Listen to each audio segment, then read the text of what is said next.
Hello everyone. तो चलिए आज का क्लास स्टार्ट करते हैं। और आज का क्लास आपका एसपी बख्शी बुक से इडियम्स एंड फ्रेजेस का पार्ट नंबर 33। अभी तक हम लोग बहुत ही बेहतर तरीके से पढ़ते आए हैं और 32 पार्ट तक हम लोग देख चुके हैं। और मैं हमेशा की तरह अच्छे से पढ़ाऊंगा और एक टीचर को अच्छे से पढ़ाने भी चाहिए, इसलिए भी क्योंकि अगर टीचर किसी डिफरेंट तरीके को फॉलो कराते हुए नहीं पढ़ाता है तो फिर क्या फ़ायदा है बुक में लिखी हुई चीज़ों का और उस टीचर से पढ़ने का। और वही तरीके को फॉलो कराते हुए मैं आज भी बताऊंगा आपको। स्टोरी टेलिंग होती है और एटामोलॉजी के थ्रू, एटामोलॉजी जो एक मेथड होता है, साइंटिफिक तरीका होता है पढ़ने का, जिससे आपके दिमाग में चीज़ें देर तक टिकती हैं। तो उन सारे तरीक़ों को मैं बताते हुए आपको सिखाता हूं और आज भी सिखाऊंगा। आगे ग्रामर भी अगर मैं पढ़ाऊंगा तो आप देखना कि कैसे आपके दिमाग में बिठा सा दूंगा, हर एक कॉन्सेप्ट को, हर एक रूल को याद करवा दूंगा। आपको बार बार चीज़ें करने की ज़रूरत ना पड़ेगी। इस तरीके को फॉलो कराते हुए मैं आपको बताऊंगा बहुत बेहतर तरीके से। लेकिन अभी कुछ दिनों से मैं बीमार चल रहा हूँ, थोड़ा सा हेल्थ इशू है, तो मेरी जो आवाज़ है वो भी आपको डिफरेंट मिल रही होगी। तो आप लोग ये मत सोचना कि बंदा कोई और तो नहीं पढ़ा रहा, मैं वही इंसान हूँ। पहले तो कुछ दिनों तक मैं अपने जॉब से रिलेटेड वर्क में थोड़ा सा बिजी था, फिर मैं एक शादी के फंक्शन को अटेंड किया, उसके बाद मैं बीमार चल रहा हूँ। और रात भर जगना और पार्टी शार्टी में वो सब जो जितने सारे वर्कलोड होता है, तो उसके वजह से मैं अभी थोड़ा सा बीमार चल रहा हूँ। तो आप लोग मैनेज करना वॉइस को लेकर के, है ना। अब ज़रा देखो आज का जो फर्स्ट इडियम है वो क्या है। उससे पहले कि मैं आपको बता देना चाहता हूँ, ये त्रिगीतम 4 AM क्लब आप सर्च करोगे, त्रिगीतम एक ग्रुप आपको मिलेगा टेलीग्राम पर, वहाँ पर ज्वाइन हो जाए। डेली बेसिस पे आपको वहाँ पर क्विजेस मिलेंगे। और जिनको पर्सनल गाइडेंस चाहिए मेरे से, आप मुझे व्हाट्सएप पे मैसेज करो, इस नंबर पे, बिल्कुल कॉल नहीं करना है। इसके थ्रू मैं आपको इतना सारा टेस्ट दूंगा, टास्क दूंगा कि आप उसको कर लोगे और करने के बाद, एक बार कंप्लीट करने के बाद जाना किसी एग्ज़ाम में, तब आपको पता चलेगा इस पर्सनल गाइडेंस का फ़ायदा क्या होता है। अब ज़रा बात करते हैं आज का जो फर्स्ट इडियम है वो क्या है, देख लो। ये है सेंड अबाउट वंस बिजनेस। क्या अर्थ है इसका? मेरे शब्दों पे आप लोग ध्यान देना, गौर क्या करना। इससे क्या होगा कि वो जो इमेज क्रिएट होता है ना दिमाग में, वो चीज़ देर तक टिकती है दिमाग में। तो वही इमेज क्रिएट करने की मैं कोशिश करूँगा, है ना, आपके दिमाग में, ताकि एक इमेज क्रिएट कर दूँ चीज़ों को कनेक्ट करते हुए। तो आप लोग मेरे शब्दों पर ध्यान देना, गौर फरमाना हमेशा। ऐसा नहीं कि बस सुनते गया, एक कान से सुना दूसरे कान से निकाल दिया। थोड़ा ध्यान से सुनने की कोशिश करना। देखो, सेंड अबाउट वंस बिजनेस का मतलब होता है to dismiss from a job, मतलब किसी को नौकरी से निकाल देना, ये कहलाता है सेंड अबाउट वंस बिजनेस। अब जरा देखो कि ये आया कैसे होगा, ध्यान से समझना। तो ये होता है थोड़ा सा गुस्से वाले सेंस में, जब किसी को कोई बॉस अपने एम्प्लॉय को कह रहा होता है कि दूर हटो, है ना, दूर हटो के सेंस में, और फिर अपने काम पे भेज देने के सेंस में। समझ रहे हो कि चलो हटो मेरे नज़रों के सामने से, है ना, चलो तुमको आज मैं जॉब से निकालता हूँ। तो इस तरीके का जो खीस होता है जो दिमाग में, उसको निकालते हुए जब अगर एक बॉस कहता है किसी को कि चलो नौकरी से निकलो, तो वह कहा जाता है कि वह क्या कर रहा है, सेंड अबाउट वंस बिजनेस कर रहा है, मतलब नौकरी से निकाल दे रहा है। अब इसको समझना ज़रा ध्यान से। बिजनेस, ऐसे वर्ड का यूज़ आप कहाँ करते हो? जैसे कहते हो माइंड योर ओन बिजनेस, मतलब क्या, अपने काम से मतलब रखो। तो बिजनेस का मतलब यहाँ है काम, है ना, काम मतलब आपका कार्य। तो मान लिया जाए आप अभी नए नए जॉब में ज्वाइनिंग लिए हो, किसी पुराने बिजनेस को, पुराने काम को छोड़ करके, और आप थोड़ा सा मिसबिहेव कर देते हो अपने बॉस के साथ। आपका बॉस आपको क्या करता है, कहता है कि चलो नौकरी से अब निकलो, हटो, है ना। अब आपको नौकरी से हटा देता है, निकाल देता है, तो क्या कह रहा होता है कि चलो अब तुम अपने पुराने बिजनेस में वापस चला जाओ, ये नौकरी तुम्हारे लायक नहीं है।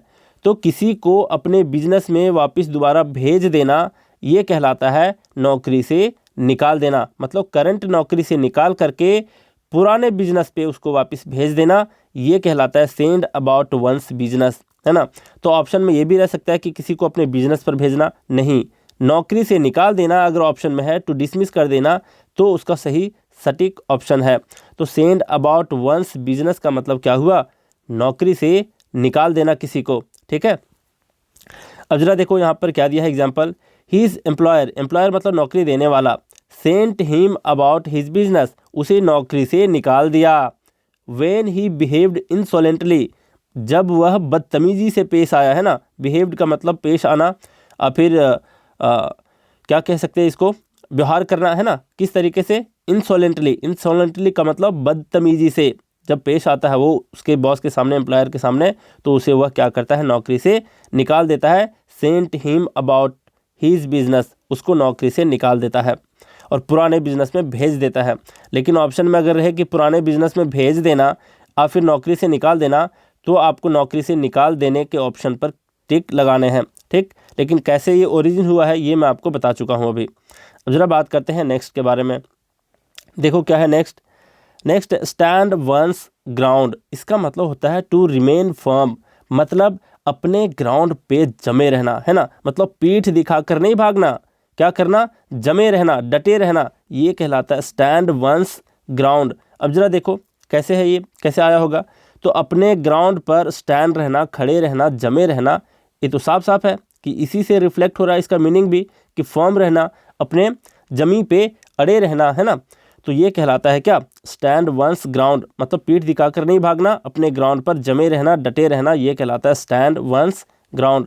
यहाँ पर है he did not yield to pressure, मतलब वह दबाव में आकर यील्ड नहीं किया। यील्ड करने का मतलब होता है आत्मसमर्पण कर देना और फिर हार मानना, तो वह दबाव में आकर हार नहीं माना। And stood his ground till the end, और आखिरी तक क्या किया, वह स्टूड हीज ग्राउंड, मतलब वह अपने ग्राउंड पे जमे रहा, डटे रहा, है ना, वहाँ से हटा नहीं। नेक्स्ट आपका स्मॉल फ्राई। देखो मजाक से भी किसी को कहते हैं लोग स्मॉल फ्राई, है ना, वह जो बंदा है वो स्मॉल फ्राई है। जैसे क्या कहते हैं, आपने कभी सुना होगा किसी छोटे बच्चों को कहते हुए कि ये हाफ टिकट है ना, किसी को बुलाना रहता है, ए हाफ टिकट इधर आ, है ना। तो हाफ टिकट का क्या मतलब, उसे मजाक से कह रहा है लोग छोटे बच्चे को हाफ टिकट। तो इसी तरीके से आपके सर्कल में कोई ऐसा व्यक्ति है जो बिल्कुल ही कोई सिग्निफिकेंट वर्क नहीं करता, तो उसको लोग मामूली आदमी समझ लेता है ना। तो मामूली आदमी को कहा जाता है एक स्लैंग के तौर पर स्मॉल फ्राई, इनसिग्निफिकेंट पर्सन, मतलब जिसका बहुत ज़्यादा इंपॉर्टेंस नहीं है, जिसका कोई सिग्निफिकेंट नहीं है, किसी ऐसा बंदा है कोई जिसका कोई इंपॉर्टेंस ना हो ग्रुप में, तो वैसे बंदों के लिए यूज किया जाता है ये वाला वर्ड स्मॉल फ्राई, है ना। जैसे हाफ टिकट बच्चों के लिए कहा जाता है, वैसे स्मॉल फ्राई किसी मामूली इंसान के लिए कहा जाता है, वैसे बंदे जिसका कोई इंपॉर्टेंस ना हो। अब जरा देखना ये आया कहाँ से है। एक तो याद रखने के तरीके में बता दिया, लेकिन ये आया कहाँ से, इसके ऊपर जरा गौर कर लो। फ्राई, ये वर्ड आया है फ्रेंच वर्ड से जो है FRIE, ये है फ्राई। फ्राई आया है फ्रेंच वर्ड से और इसका मतलब होता है टू स्पॉन। ज़रा गौर करना, टू स्पॉन इसका मतलब होता है अंडे देना, है ना, और अंडे से फिर चूजे निकलना। तो चूजे निकलना मतलब क्या, छोटे छोटे जो मुर्गी के बच्चे होते हैं वो निकलना। तो मुर्गी के बच्चे क्या होते हैं, बहुत ज़्यादा उसका सिग्निफिकेंट रोल नहीं होता है किसी कार्य में, तो इसी तरीके से उसको कनेक्ट करते हुए ये चीज़ बाहर आया है स्मॉल फ्राई के रूप में। तो स्मॉल चूजे होते हैं, छोटे जो बच्चे होते हैं मुर्गी के, उसको कहा जाता है स्मॉल फ्राई, है ना। इसको फ्राई से कोई लेना देना नहीं है। जैसे आप तल करके कुछ खाते हो, जैसे कुछ मांस मछली खाते हैं लोग फ्राई करके, तो उस फ्राई से लेना देना नहीं, बस चूजे से लेना देना है थोड़ा बहुत। और नहीं समझ पाए तो हाफ टिकट जैसे छोटे बच्चों को कहते हैं, वैसे इनसिग्निफिकेंट पर्सन को स्मॉल फ्राई भी कहा जाता है। इस तरीके से आप याद रखना और वह चूजे से कनेक्ट करते हुए दिमाग में बिठाने की कोशिश करना कि एक झुंड है, उसमें बहुत सारे मुर्गे और मुर्गियाँ हैं, वहाँ पर छोटे छोटे चूजे हैं। छोटे चूजे का क्या रोल होता है, कुछ नहीं होता, है ना। उसके ग्रुप में उसका कोई बहुत बड़ा रोल नहीं होता, कोई सिग्निफिकेंट वर्क नहीं रहता उसका। तो ऐसे बिना महत्वपूर्ण वाले व्यक्तियों को कहा जाता है स्मॉल फ्राई, है ना। तो व्यक्तियों के सेंस में अगर यूज किया जाता है स्मॉल फ्राई, इसका मतलब है कोई मामूली सा व्यक्ति, कोई मामूली आदमी के लिए स्मॉल फ्राई वर्ड का यूज किया जाता है। यहाँ पर दिया हु केयर्स फॉर हिम, उसका कौन परवाह करता है। He is a small fry in the office, office में वह क्या है, बिल्कुल एक मामूली सा बंदा है ना। कोई मामूली सा बंदा है ऑफिस में। मान लीजिए कोई चाय पिलाने वाला व्यक्ति है और ऑफिस में बहुत बड़े बड़े ऑफिसर बैठते हैं, तो उस बंदे का बहुत बड़ा रोल नहीं होता उनके कामों में, ऑफिसर्स के कामों में, है ना। बस उसका काम होता है चाय पिलाना। तो इस तरीके से किसी व्यक्ति को अगर इंडिकेट करते हुए स्लैंग के रूप में, है ना, स्लैंग के रूप में अगर यूज़ करे तो स्मॉल फ्राई कहा जाता है। तो स्मॉल फ्राई का मतलब क्या हो गया, मामूली सा इंसान, मामूली बंदा, है ना, आम आदमी जिसे बोल सकते हो। अब जरा देखो नेक्स्ट क्या है, semi side of life. Semi side of life का मतलब होता है इमोरल साइड ऑफ सोसाइटी, मतलब समाज का घटिया चेहरा, है ना। जैसे कैसे कैसे घटिया चेहरा होते हैं ये मैं बताता हूँ आपको। मान लिया जाए महाभारत में कितने सभ्य लोग होते हैं, कितने अच्छे तरीके से एक संस्कृति को दिखाया जाता है महाभारत में और आपका रामायण में। अब मान लिया जाए एकता कपूर कोई एक सीरियल लाती है महाभारत का, उसमें द्रौपदी के ऊपर क्या किया जाता है, उसके बाहों पर टैटू बनवा दिया जाता है, लेकिन कोई बंदा उसका विरोध नहीं करता कि भाई उस ज़माने में टैटू कैसे हुआ करता था। और अब मान लिया जाए मॉडर्न कोई ये बना दे, एकता कपूर क्या कहते हैं सीरियल बना दे महाभारत के ऊपर, जिसमें लोग गाली गलौज करते हुए पेश आए एक दूसरे के साथ, तो थोड़ा सा क्या होता है, एक संस्कृति के खिलाफ है ना। हकीकत को ना दिखा करके एंटरटेनमेंट के लिए कुछ भी मतलब हद पार करने को तैयार है। तो समाज के कुछ ऐसे व्यक्ति होते हैं जो उन चीज़ों को देखना पसंद भी करते हैं, है ना। और दिखाने वाला इंसान के पास भी कोई शर्म नाम की चीज़ नहीं है। तो ये जो साइड है सोसाइटी का, ये जो चेहरा है, घटिया चेहरा समाज का, उसको कहते हैं semi side of life. Life मतलब किसी जीवन से रिलेटेड भी और किसी सोसाइटी से रिलेटेड भी कहा जा सकता है। Excuse me. अब जरा मैं आपको बताता हूँ कुछ ऐसे जो रोस्टिंग करते हुए मिलते हैं ना, क्या कहते हैं यूट्यूबर, कितने भद्दे भद्दे गालियाँ देते हैं किसी बड़े बड़े नेताओं को लेकर के, किसी एक्टर को लेकर के, इतनी भद्दी गालियाँ निकालते हैं, लेकिन देखने वाले को भी मज़ा आ रहा है और दिखाने वाले को भी मज़ा आ रहा है, उसका भी प्रॉफिट है। तो ये जो घटिया चेहरा होता है किसी समाज का, उसी को कहा जाता है सीमी साइड ऑफ लाइफ। जैसे इसका और क्या एग्जाम्पल ले सकते हैं, ज़रा देखना यहाँ पर इसका सेंटेंस पहले देख लो क्या दिया है, इसके बाद मैं बताऊंगा कि इसका ये रिफ्लेक्शन कहाँ से है, कैसे आया है सीमी साइड ऑफ लाइफ, इसके बारे में बताऊंगा। ज़रा देख लो यहाँ पर है द पिक्चर डिपिक्ट्स रियलिज्म। मतलब जो पिक्चर लगा हुआ है वो किस चीज़ को दर्शाता है, वो दर्शाता है हकीकत को, रियलिज्म को। And presents the semi side of life in modern India. Modern India में वह किस चीज़ को प्रेजेंट कर रहा है, व्यक्त कर रहा है, तो सीमी साइड ऑफ लाइफ मतलब समाज के घटिया चेहरा को शो कर रहा है ना। तो कैसे पिक्चर के बारे में बात कर रहा है, ज़रा देखो। जैसे मैं एक एग्जांपल लेता हूँ, आपने देखा होगा कभी भगवान शंकर के ऊपर फूल चढ़ाते हुए पार्वती को, कभी गौर किया है आजकल जो पार्वती के बनाया जाता है उनके चित्र को कैसा बनाया जाता है, मतलब बॉलीवुड की एक्ट्रेस भी फेल है ना। कपड़े का ढंग इतना मतलब ट्रांसपेरेंट कपड़े होते हैं। और देखो आप लोग इसको धर्म से रिलेट मत करना, है ना, क्योंकि किसी बंदे का आया था ऐसा कमेंट एक बार किसी वीडियो में कि सर आप सिर्फ हिंदू मुसलमानों का भी ये करो ना, मजाक उड़ाओ ना, सिर्फ आप हिंदुओं का मजाक उड़ाते हो। मैं हिंदू हूँ। तो मैं बोला तुझे क्या लगता है, मुझे किसी धर्म का परवाह नहीं है, मुझे खुद के धर्म का परवाह नहीं है, अब फिर दूसरों का परवाह नहीं है। तो ऐसे आप अगर रिलेट करोगे, बाल के खाल नोचते रहोगे, कुछ नहीं सीखोगे। ठीक है, आपको ध्यान देना है चीज़ों के ऊपर कि मैं समझाने की कोशिश क्या करता हूँ। मुझे बहुत कद्र है, हर एक धर्म का मैं कद्र करता हूँ, इसलिए आप लोग पॉइंट आउट मत किया करो कभी किसी बात को लेकर के। तो अब जरा आते हैं पॉइंट पे। मैं समझा रहा था इस पिक्चर के बारे में जो यहाँ पर दिया हुआ एग्जाम्पल। तो शंकर भगवान के ऊपर जब पार्वती चढ़ाती हैं फूल, और मॉडर्न टाइम में, अभी के टाइम में कुछ लोग पार्वती को इस तरीके से डिपिक्ट करते हैं मानो कि मतलब बहुत भद्दे तरीके से दिखाते हैं ना, ट्रांसपेरेंट कपड़े पहना दिए और बहुत अजीब तरीके से पेश किए उनके चित्र को, पार्वती के चित्र को। तो कहने का मतलब है कि ऐसे चित्र के बारे में ये कह रहा है कि लोग देखने में भी मज़ा ले रहे हैं और दिखाने वाले को शर्म है ही नहीं। तो ऐसे साइड जो होता है समाज का, घटिया चेहरा होता है, उसी को कहा जाता है सीमी साइड ऑफ लाइफ और फिर semi side of a society. अब ज़रा देखो ये आया कहाँ से होगा, इसके बारे में ज़रा चर्चा करते हैं। सीमी एक वर्ड है, सीमी का मतलब होता है घटिया, घिनौना और फिर इमोरल, अनैतिक, जिसको कहते हैं मोरालिटी नाम का चीज़ ना हो। तो सीमी का मतलब ही होता है इमोरल। तो इसी में से आपका क्या हो रहा है, रिफ्लेक्ट हो रहा है क्या, मीनिंग। तो सीमी साइड ऑफ लाइफ का क्या मतलब बताया, समाज का घटिया चेहरा, याद रखना।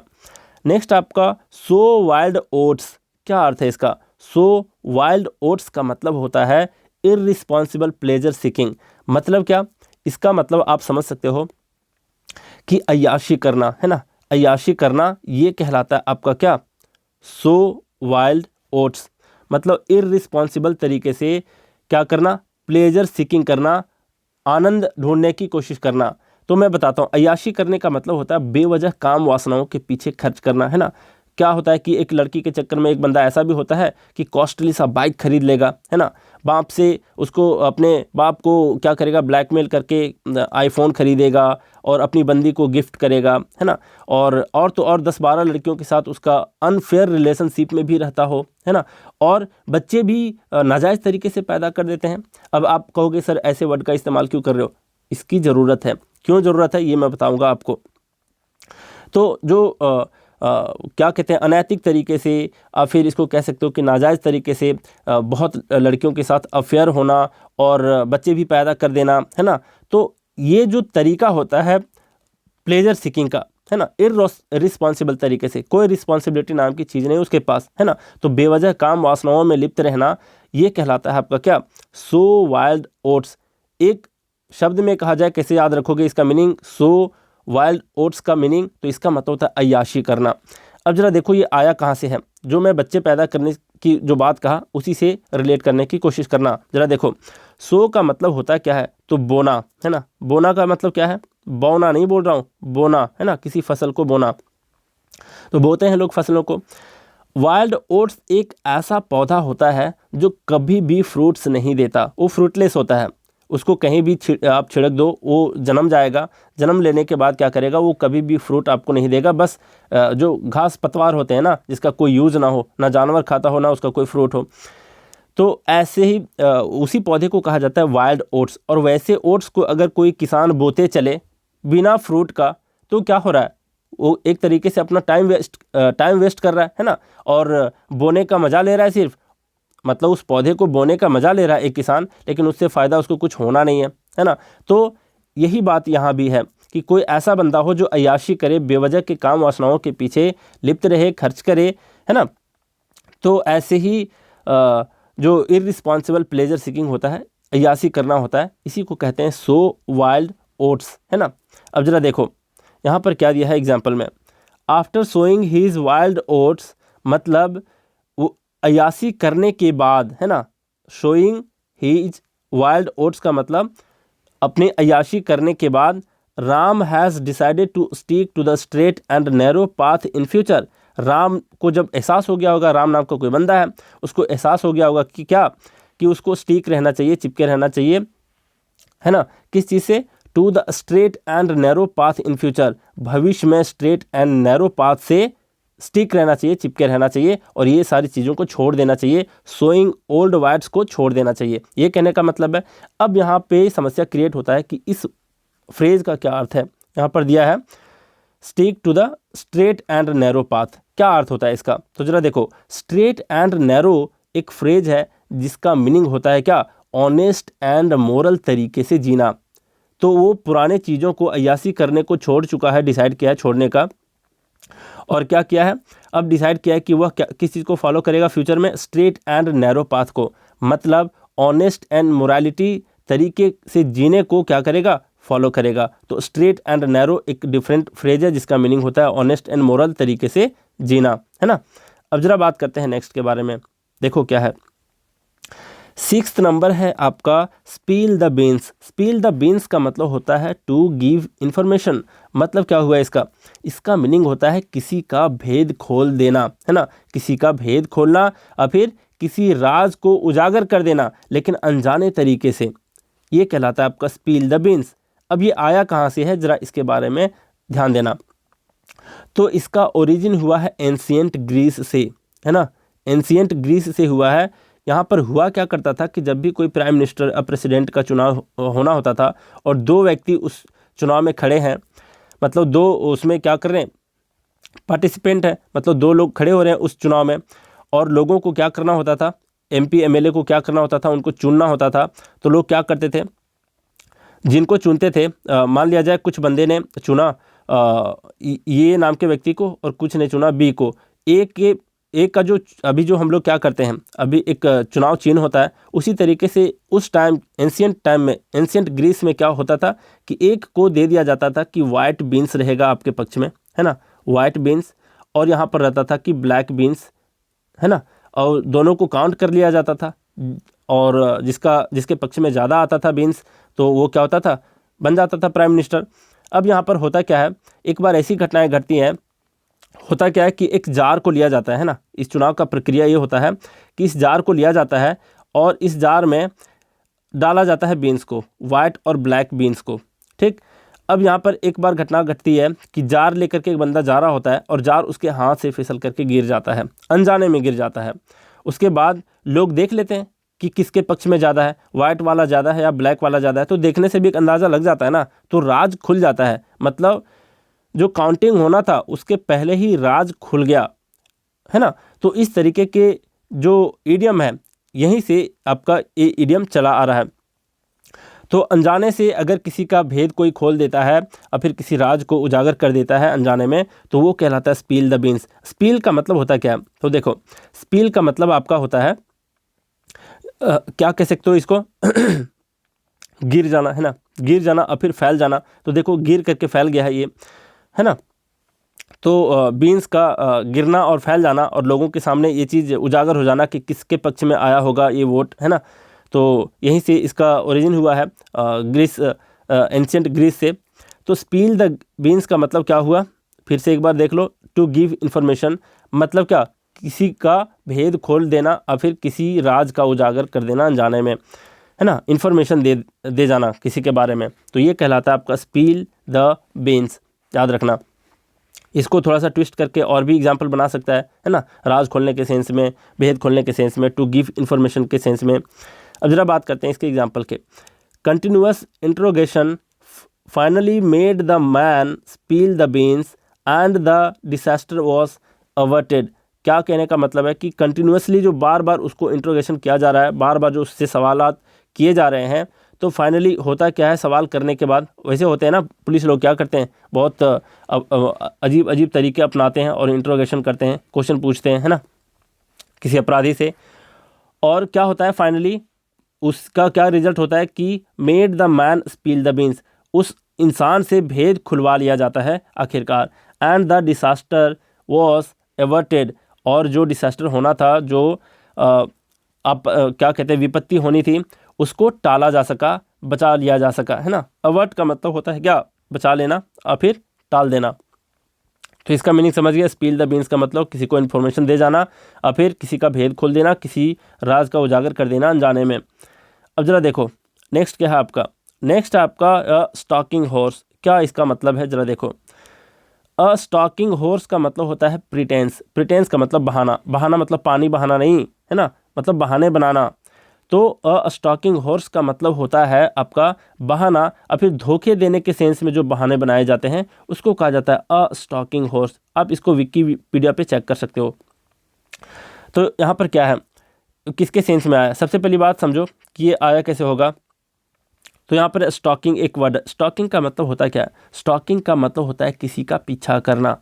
तो एक टाइम में ऐसा हुआ करता था कि लोग, शिकारी लोग जो हुआ करते थे, वो अपने हाथ में गन लेकर के जाते थे पक्षियों का शिकार करने। देख रहे हो यहाँ पर एक बंदा ऐसा है जो हाथ में गन लिए क्या कर रहा है, पक्षियों का शिकार कर रहा है। पक्षियाँ हैं यहाँ पे, है ना, ये ताल तलैया में बैठे हुए हैं पक्षी। अब क्या करना है, इसको शिकार करने हैं। लेकिन किसी इंसान के हाथ में अगर इस तरीके से देखेगा कोई पक्षी, तो वहाँ रहेगा नहीं, पक्षी तो उड़ जाएगा वहाँ से। तो उस चीज़ से बचने के लिए, उस चीज़ को समझने के लिए क्या करता है, इनको पता होता है शिकारी को कि अगर मैं यहाँ पर कभी घोड़ा बांध करके जाता हूँ तो घोड़े के चारों तरफ पक्षी आपस में मंडराते रहते हैं, मतलब काफ़ी फ्रेंडली होते हैं घोड़े से। तो ये क्या करते हैं शिकारी लोग, एक घोड़े का एक मूर्ति टाइप का बनाते हैं कुछ ऐसा, है ना, धोखे देने के लिए, है ना, धोखा देने के लिए। अभी अभी मैं बताया है ना कि बहाना बनाना धोखे देने के सेंस में। तो पक्षियों को धोखा देने के लिए क्या करते हैं, एक ये ऐसा कुछ बनाता है, उसका प्रतिरूप बनाता है घोड़े का, और बाजू में छिप जाता है और अपने साथ गन रखता है। अब ये कुछ देर तक यहाँ खड़ा रहेगा, बिल्कुल चरने का, ये जो घोड़ा का जो चरना होता है ना, ग्रेजिंग होता है, उसके तरीके से बहाना बनाएगा। और जैसे पक्षी इसके आजू बाजू आएंगे, 3-4 पक्षी को ये मार जाएगा। तो यहीं से इसका ओरिजिन हुआ है अ स्टॉकिंग हॉर्स का। स्टॉकिंग हॉर्स कहने का मतलब है पीछा करते हुए घोड़ा, है ना।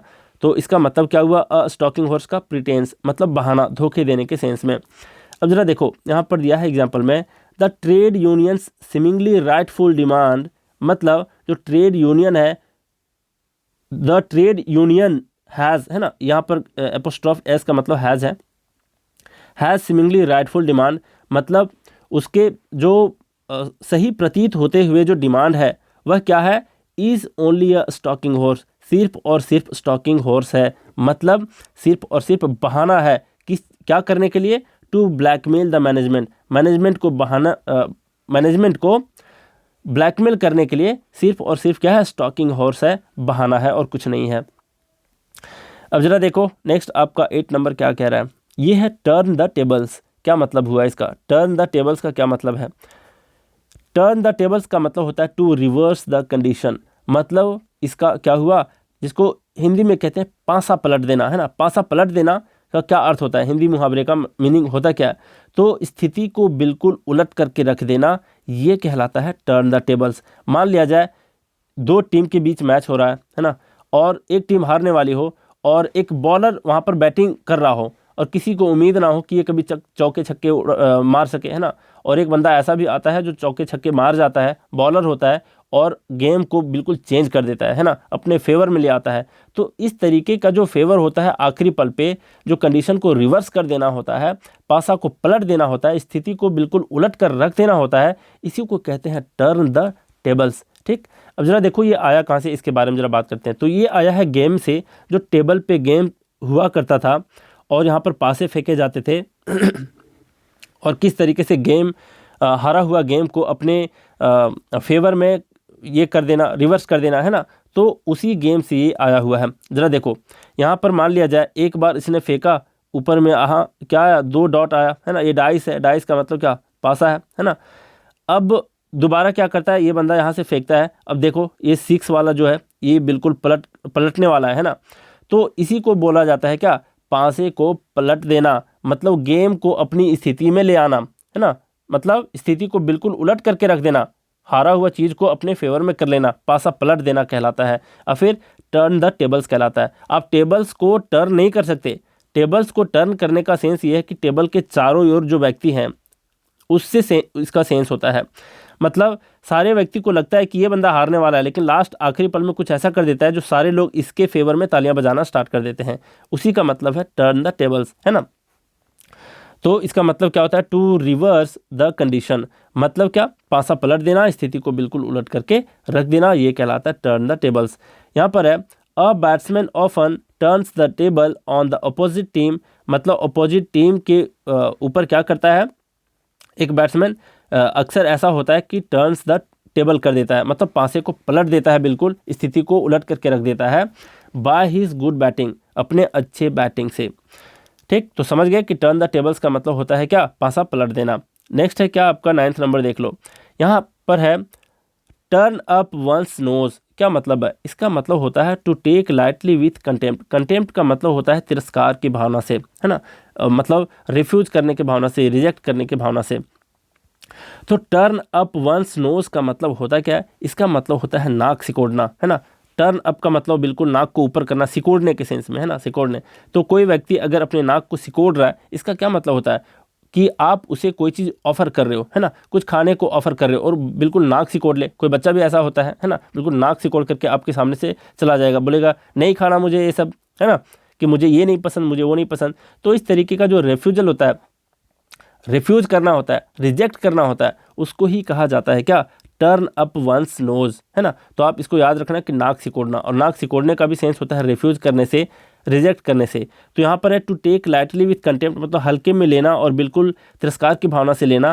तो ये कहलाता है आपका क्या, नाक सिकोड़ना। और फिर टर्न अप वंस नोज, दूसरे सेंस में इसका आपको ऑप्शन बना सकता है टू रिफ्यूज और फिर टू रिजेक्ट, तो वो भी सही है। ठीक, तो इस चीज़ को याद रखना आप कि टर्न अप वंस नोज का मतलब होता है नाक सिकोड़ना। नाक सिकोड़ने का मतलब कि उसके पसंद की चीज़ को आपने नहीं दे रखा है, इसलिए वो क्या कर रहा है, बिल्कुल नाक सिकोड़ रहा है।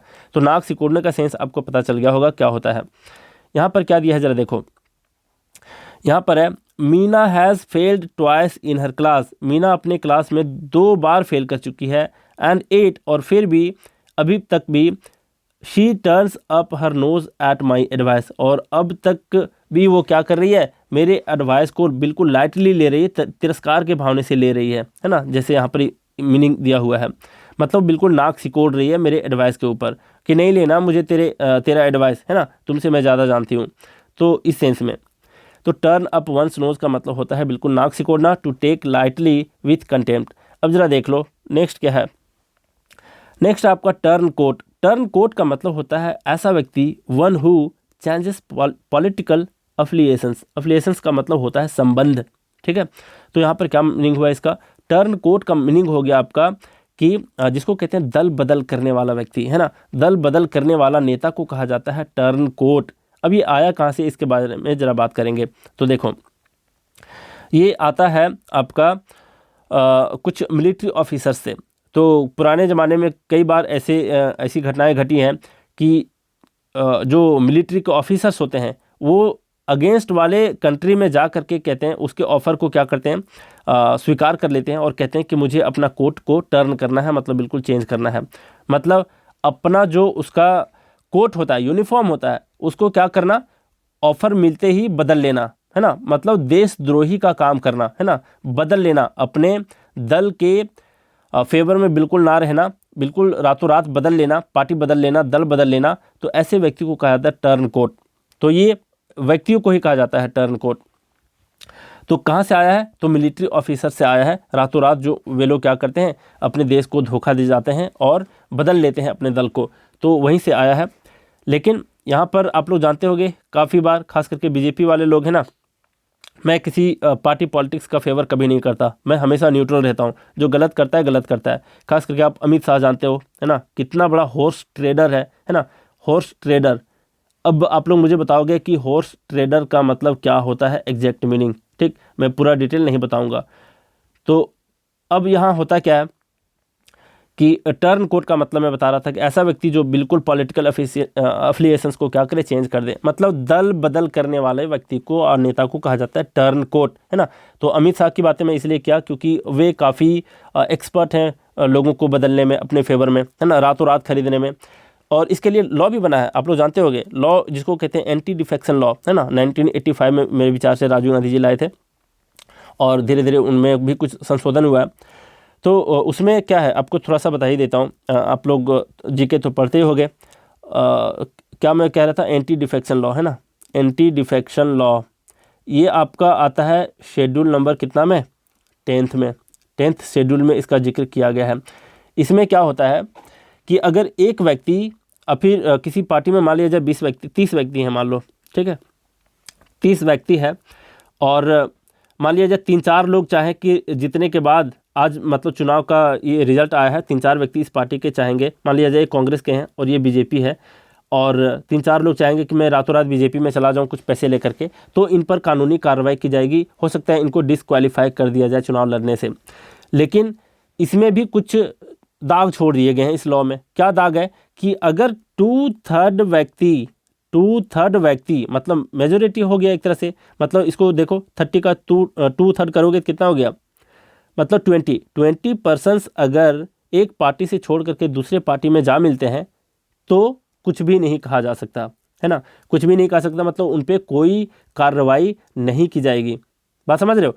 तो कहने का मतलब यही है। तो अमित शाह जी वैसे ही हैं, वो जानते हैं हिसाब किताब करना है ना, कि कितनों को खरीदना है, किस तरीके से खरीदना है, और रातों रात इतने लोगों को उड़ा ले जाते हैं अपने पार्टी में। हुआ है, मेरे स्टेट में ही हुआ है और मेरे विधानसभा क्षेत्र से ही हुआ है। जो व्यक्ति पहले किसी और पार्टी में था, रातों रात बदल दिया गया। तो ऐसे लोगों को कहा जाता है टर्न कोट, है ना। तो टर्न कोट का मतलब आप लोग जान गए, इसका मतलब होता है दल बदल करने वाला व्यक्ति या फिर नेता। अच्छा, आप लोग स्टूडेंट हो ना, आप लोग स्टूडेंट हो, तो स्टूडेंट को कोई भी पॉलिटिकल चीज़ चल रही है देश में, तो उसको आपको पॉलिटिकली नहीं लेना चाहिए, उसके ऊपर विचार विमर्श करो हमेशा, क्या गलत है क्या सही है। अगर देखा जाए कांग्रेस और यहाँ पर बीजेपी, आप लोग पता नहीं किसके किसके भक्त हो, वो अलग की बात है। अगर कांग्रेस 90% गलत है, तो मुझे लगता है कहीं ना कहीं 40% तक बीजेपी भी गलत होती है, ये पार्टी भी गलत होती है कई बारी, है ना। अभी आप लोग देश में देख ही रहे हो, किसान आंदोलन जो चल पड़ा है, तो ऐसा नहीं है कि बीजेपी बिल्कुल दूध की धुली है ना। बीजेपी में भी कुछ कमियां हैं और कांग्रेस में तो ज़्यादा कमियां हैं, ये तो मैं ये कहूँगा आपको, है ना। कमियां हैं और थी भी पहले। तो आपको बिल्कुल किसी का भक्त बन के नहीं रहना, आपको चीज़ों को एक ऐसा ऑब्जर्व करना चाहिए कि क्या गलत है क्या सही है, वरना वैसे भी इंटरव्यू में छांट दिए जाओगे, है ना। मान लीजिए यूपीएससी का इंटरव्यू में आप जाते हो और आपकी मानसिकता को चेक करते हैं कई बार, और देखते हैं कि आप किसी नेता का नाम ले लेते हैं इंटरव्यू में, है ना। जैसे प्राइम मिनिस्टर के नाम बोलने को छोड़ करके आप कहते हो सीधे कि नरेंद्र मोदी जी, ऐसे कहोगे तो आपको आप सीधे निकाल दिए जाओगे इंटरव्यू से, है ना। क्यों? क्योंकि आप एक किसी पर्टिकुलर व्यक्ति का फेवर कर रहे हो, ना कि उनके पोस्ट का, जबकि आपको फेवर करना चाहिए उसके पोस्ट का, प्राइम मिनिस्टर का नाम लेना चाहिए, ना कि उस व्यक्ति का। बात समझ रहे हो क्या कहने का सेंस है मेरा। तो आप लोग मुझे जज मत करना कि मैं किसको सपोर्ट करता हूँ किसको नहीं, मैं किसी को सपोर्ट नहीं करता। तो यहाँ पर है टर्न कोट। मैं इसलिए इतनी बातें बताया ना क्योंकि किसी बंदे का कमेंट आया था धर्म को लेकर के कि यार आप मुसलमानों का भी ये मजाक उड़ाओ ना, कैसी बातें करते हो यार, मुसलमान क्या इंसान नहीं होते? तो ज़रा देखो, और मुसलमान वर्ड लिखा था उसने, ऐसा नहीं, इस्लामिक कहना एक थोड़ा सा अच्छा लगता है ना, तो वो मुसलमान लिखते हैं और उनको तो उतना डिफरेंस पता नहीं होता। तो आपको चीज़ों को जज नहीं करना है, खास करके अपने टीचर को मत ही जज करो, ज़्यादा अच्छा होगा आपके लिए। आपकी मानसिकता में कोई कमी ना रहेगी अगर आप जज करना छोड़ दो लोगों को, है ना। जैसे कहते हैं ना, डोंट जज a book by its cover, तो वैसे मत किया करो यार किसी के बातों को सुन करके। और मैं हमेशा बताता हूँ, जो भी तरीके मैं बता रहा होता हूँ, मैं हमेशा कहता हूँ कि आप बस समझने के लिए देखो, जज करने के लिए मत देखा करो वीडियो को, है ना। जज करोगे आप नहीं जी पाओगे इस ज़माने में। फिर क्या है यहाँ पर देख लो, क्या है टर्न कोट। यहाँ पर एंटी डिफेक्शन वाली बात भी है कि anti defection bill is aimed at checking the evil practices indulged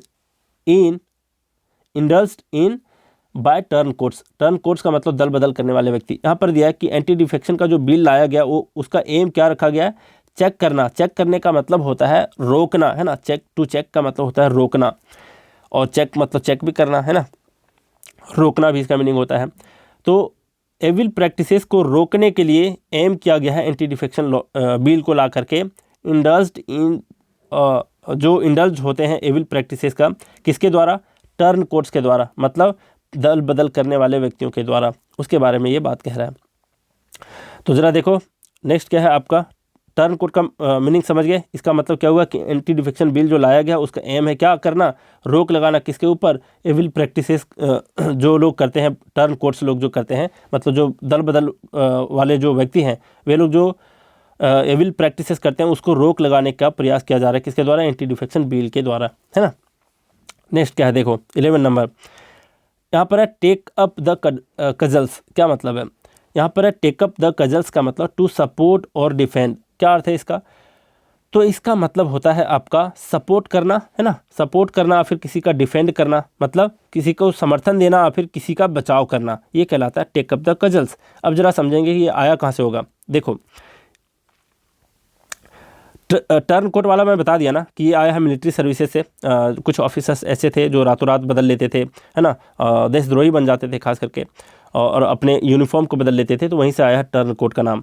और यहाँ पर है टेक अप द कजल्स। कजल्स जो वर्ड है इसका मतलब होता है लाठी, है ना, जो बूढ़े लोग लाठी लेकर के घूमते हैं वही वाला लाठी, है ना। इसका इस्तेमाल बहुत तरीके से किया जाता है, बूढ़े लोग अपने सहारे के लिए करते हैं। दूसरा इसका क्या यूज होता है ये ज़रा समझने की कोशिश करना।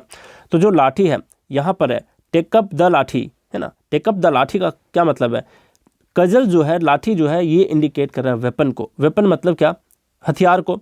और टेकअप का मतलब क्या, पिकअप, है ना, मतलब हथियार को उठा लेना, लाठी को उठा लेना। अब आप क्या करते हो, लाठी को उठा लेते हो किसी के समर्थन में। कई बार देखा गया है ना, कि एक समुदाय का दूसरे समुदाय से अगर लड़ाई हो गई तो वो क्या करते हैं, अपने जो नेता है उसको सपोर्ट करने के लिए लाठी सीधा उठा लेते हैं। तो आ तो किसी के बचाव में या फिर किसी के समर्थन में लाठी उठा लेना, है ना, यही कहलाता है टेक अप द कजल्स। और यहीं से इसका मीनिंग रिफ्लेक्ट होता है क्या, कि किसी को सपोर्ट करना। अगर आप लाठी उठा लिए हो, हथियार उठा लिए हो, तो किसी के सपोर्ट में या फिर किसी को डिफेंड करने में, किसी को बचाव करने में। तो टेक अप द कजल्स का मतलब ही हो गया क्या, किसी को सपोर्ट करना, किसी को समर्थन देना, या फिर किसी का बचाव करना। अब जरा देखो यहाँ पर एग्जाम्पल दिया है, one of my lawyer friends, मतलब जो हमारा लॉयर फ्रेंड्स है उसमें से एक ऐसा है, to cup the cudgels on my behalf, मतलब मेरे बिहाफ में क्या किया है, सपोर्ट किया है, मेरा बचाव किया है ना। टू कप द कजल्स क्या है, मतलब डिफेंड किया है, बचाव किया है, समर्थन दिया है। टू डिफेंड मी, मुझे बचाने के लिए क्या किया, मेरा समर्थन दिया है, सपोर्ट किया है। अब जरा देखो नेक्स्ट आपका टर्न द कॉर्नर। क्या मतलब है, टर्न द कॉर्नर का मतलब होता है to pass a critical stage.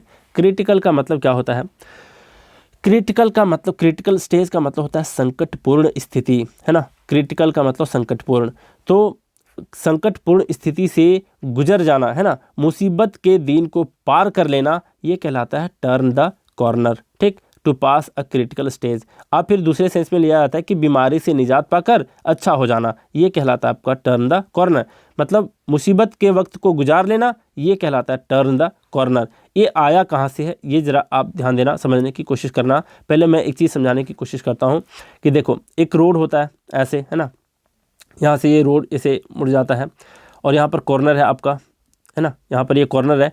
तो ये जो स्थिति है ना, ये काफ़ी क्रिटिकल स्थिति होती है। ये यहाँ ये कॉर्नर वाला पार्ट, अक्सर लोग यहीं पर एक्सीडेंट करते हैं और मरते भी ज़्यादा यहीं हैं। तो अगर इस कॉर्नर को आप पार कर लेते हो, मतलब क्या होता है, आप टर्न द कॉर्नर कर लिए हो, मतलब आप गुजर चुके हो उस मुसीबत से। जैसे मैं आपको दिखाने की कोशिश करता हूँ, ज़रा ध्यान देना। ये देखो रोड है ना, एक ऐसा रोड है, यहाँ से आया है, कॉर्नर वाला पार्ट ये है, मुड़ना था उसे यहाँ ऐसे। एक बंदा तो आसानी से मुड़ गया, मतलब वो क्या किया, वो उस मुसीबत से पार चला गया, है ना। लेकिन ये बंदा मुड़ने के टाइम क्या किया, यहाँ पर एक्सीडेंट कर जाता है। दूसरा देखो ये भी कॉर्नर को कैसे पास कर रहा है ना। तो आप लोग देख लिए इस चीज़ को, तो समझ गए होंगे कि टर्न द कॉर्नर का मतलब होता है to pass a critical stage, है ना। क्रिटिकल स्टेज मतलब जो रोड होता है वहाँ पर जो कॉर्नर होता है उससे रिलेटेड है। तो इस क्रिटिकल स्टेज से गुजर जाना, यही कहलाता है आपका turn the corner. Hindi meaning क्या बताया मैं इसका हिंदी मीनिंग बताया कि मुसीबत के दिन को पार कर लेना और फिर बीमारी से निजात पा करके अच्छा होने लगना, ये कहलाता है टर्न द कॉर्नर। मतलब बीमारी के सेंस में भी यूज़ किया जाता है। अब ज़रा देखो यहाँ पर दिया, after long illness at last, मतलब बहुत लंबे समय इलनेस से रहते हुए उसके बाद एट लास्ट आखिरकार, my friend turn the corner, मतलब वह मुसीबत के दिन को पार कर चुका है, मतलब अपनी बीमारी से निजात पा करके स्वस्थ हो चुका है। And was completely out of danger, और वह खतरे से अभी बिल्कुल बाहर है, मतलब बिल्कुल ही खतरा भी नहीं है। अब ज़रा देखो नेक्स्ट है आपका टॉल टॉक। टॉल टॉक का मतलब होता है एग्जेजरेट द मैटर्स। क्या मतलब है एग्जेजरेट द मैटर्स का मतलब टॉल टॉक्स। देखो इसका मतलब होता है लंबी लंबी बातें करना, है ना। एग्जेजरेट का मतलब होता है क्या, किसी भी मैटर को क्या करना, बढ़ा चढ़ा करके पेश करना, है ना। तो यहाँ पर है टॉल टॉक। टॉल टॉक का मतलब होता है लंबी लंबी बातें करना, है ना। जैसे कहते हैं ना, ऊंची ऊंची फेंक रहा है, देखो बंदा सामने वाला, है ना, कितनी ऊंची ऊंची फेंक रहा है। फेंकने का मतलब क्या है कि किसी चीज़ को बढ़ा चढ़ा करके पेश कर रहा है, तो वही है टॉल टॉक, लंबी लंबी बातें करना, है ना। तो इसका मीनिंग जो है आप आसानी से गेस कर पाओगे एग्जाम में और टिक भी लगा पाओगे, इसमें कोई डाउट नहीं है ना। उतना भी कॉमन सेंस किसी का नहीं मरा हुआ है। अब जरा देखो यहाँ पर यह है, no one likes to be in the company of Neema, मतलब नीमा की कंपनी में कोई भी रहना पसंद नहीं करता। कंपनी मतलब उसके साथ रहना कोई पसंद नहीं करता। एज जैसे कि she always indulges in tall talk, क्योंकि वो हमेशा क्या करती है, लंबी लंबी फेंकती है, बड़ी बड़ी बातें करती है, अपने बारे में ज़्यादा बढ़ा चढ़ा करके बातें करती है। अब नेक्स्ट है आपका tooth and nail. Tooth and nail का मतलब होता है क्या, टूथ एंड नेल का मतलब वायलेंटली होता है। मतलब क्या हुआ इसका, तो इसका मतलब होता है आपका उग्र तरीके से, है ना। इसका मतलब क्या हुआ, उग्र तरीके से या फिर उग्र होकर, जी जान से लड़ना, है ना। लड़ने के सेंस में होता है ये खास करके, या फिर प्रोटेस्ट करने के सेंस में, लड़ने के सेंस में जी जान से, है ना, उग्र होकर के, जी जान से, ये कहलाता है आपका टूथ एंड नेल, वायलेंटली। अब यहाँ पर देखो क्या है, कैसे आया है, तो देखो एक चीता है यहाँ पे और एक कोई जंगली सुअर है, इसके बच्चे को ये उठा ले भाग जा रहा है। अब ये क्या कर रहा है, अपने तरीके से अपने दांत से इसको क्या कर रहा है, जकड़ने की कोशिश कर रहा है चीते को। और हो सकता है कि अगर टूथ से काम ना बने तो अपने नेल का भी प्रयोग करेगा, मतलब इसके नेल्स जो होते हैं काफ़ी धार वाला होता है ना, तो उसका भी प्रयोग करेगा। तो इसी तरीके से इसका भी आया है कि अगर आखिरी स्थिति में अगर कुछ ऐसी स्थिति आपके सामने उत्पन्न हो जाए कि उस वक्त आप क्या करो, टूथ को भी यूज़ करो और नेल को भी यूज़ करो, है ना। मतलब जी जान लगा दो, उग्र होकर के, चाहे जो भी करना पड़े। तो टूथ एंड नेल का मतलब ही होता है क्या, जी जान से। यहाँ पर वायलेंटली दिया है, मतलब उग्र तरीके से, उग्र होकर, और जिसका हिंदी मीनिंग जो होता है प्योर, टूथ एंड नेल का मतलब जी जान लगा करके लड़ाई करना, है ना, टूथ एंड नेल। यहाँ पर दिया है all the students revolted tooth and nail against the partiality of the teachers towards some students. अब कुछ ऐसे टीचर्स होते हैं जो कुछ स्टूडेंट्स के फेवर में ज़्यादा होते हैं, पार्शियलिटी करते हैं, भेदभाव करते हैं, उसके खिलाफ क्या करते हैं कुछ स्टूडेंट, ऑल द स्टूडेंट, सारे स्टूडेंट्स क्या करते हैं, रिवोल्ट कर देते हैं, विद्रोह कर देते हैं, टूथ एंड नेल मतलब जी जान लगा करके, है ना, जी जान से क्या करते हैं, रिवोल्ट कर देते हैं। किसके अगेंस्ट, जो पार्शियलिटी करते हैं टीचर्स, उसके अगेंस्ट, कुछ स्टूडेंट के पीछे, है ना, जो पार्शियलिटी करते हैं। तो टूथ एंड नेल का मतलब याद रखना, वायलेंटली, उग्र होकर के, और फिर जी जान से।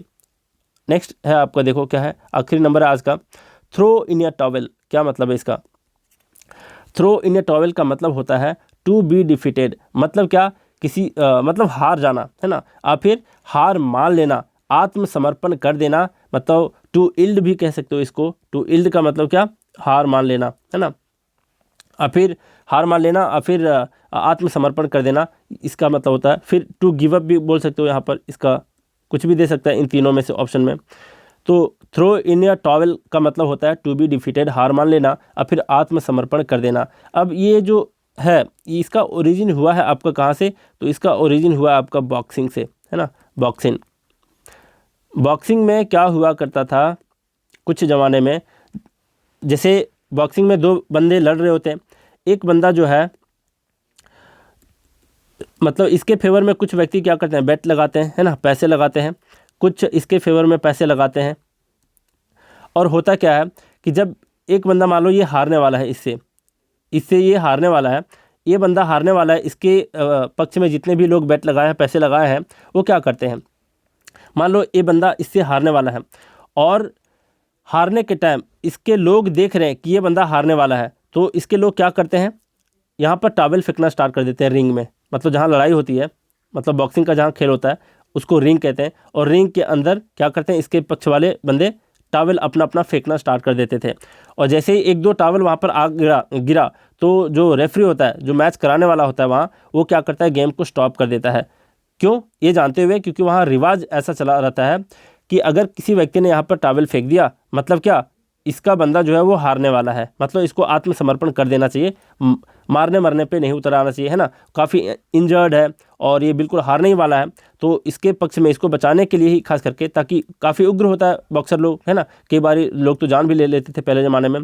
तो इसको बचाने के लिए क्या करते थे, इनके जो समर्थक होते थे वो क्या करते थे, टॉवेल रिंग में फेंकते थे।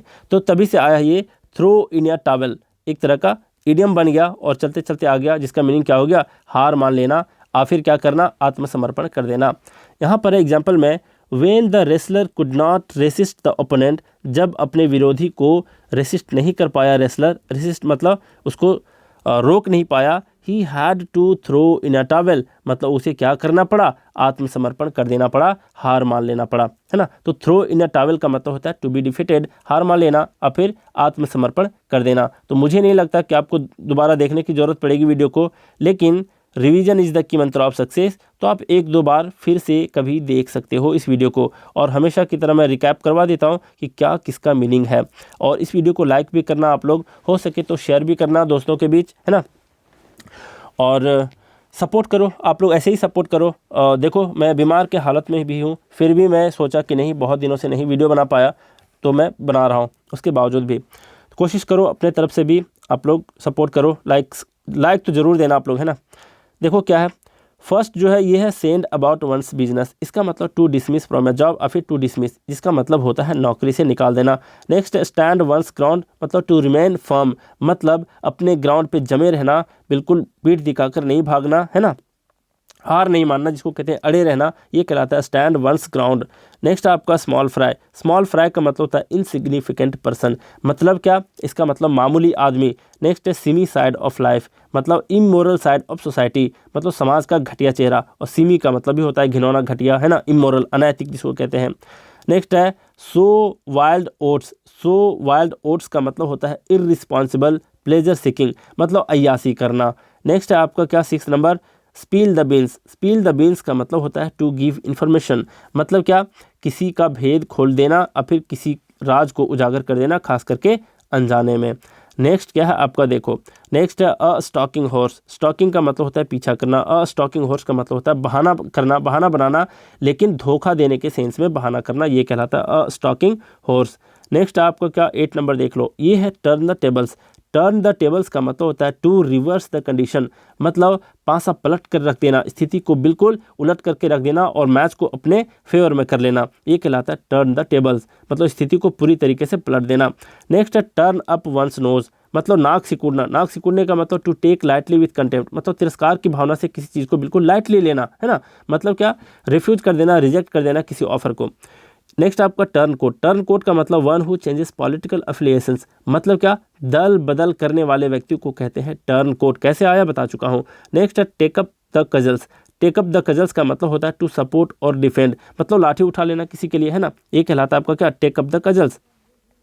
मतलब क्या हुआ इसका, तो इसका मतलब सपोर्ट करना, किसी का समर्थन देना और फिर किसी के बचाव में उतर आना, ये कहलाता है take up the cudgels. Next आपका turn the corner, turn the corner का मतलब होता क्या है? इसका मतलब होता है to pass a critical stage. मतलब क्या हुआ? मुसीबत के दिन को पार कर लेना, बीमारी से निजात पा करके अच्छा हो जाना, स्वस्थ हो जाना, ये कहलाता है टर्न द कॉर्नर। नेक्स्ट आपका टॉल टॉक। टॉल टॉक का मतलब होता है एग्जेजरेट द मैटर्स। मतलब क्या? इसका मतलब लंबी लंबी बातें करना, ऊंची ऊंची फेंकना, है ना, बढ़ा चढ़ा करके किसी चीज़ को पेश करना, ये कहलाता है टॉल टॉक। खास करके शेखी बघारना जिसको कहते हैं ना, अपनी बड़ाई ज़्यादा करना, तो इस सेंस में भी लिया जाता है टॉल टॉक को। नेक्स्ट है tooth and nail. Tooth and nail का मतलब वायलेंटली, मतलब उग्र होकर अपनी जी जान से लड़ाई करना, ये कहलाता है to fight tooth and nail. मतलब उग्र होकर के लड़ाई करना और फिर जी जान से लड़ना। नेक्स्ट है आपका आखिरी number throw in a towel. Throw in a towel का मतलब होता है टू बी डिफीटेड, मतलब हार मान लेना, आत्मसमर्पण कर देना, ये कहलाता है थ्रो इन अ टॉवल। तो हम लोग बहुत कुछ सीखे आज। इस वीडियो को जरूर लाइक करना। तो चलिए आज का क्लास हम लोग यही रैप अप करते हैं। Thank you very much.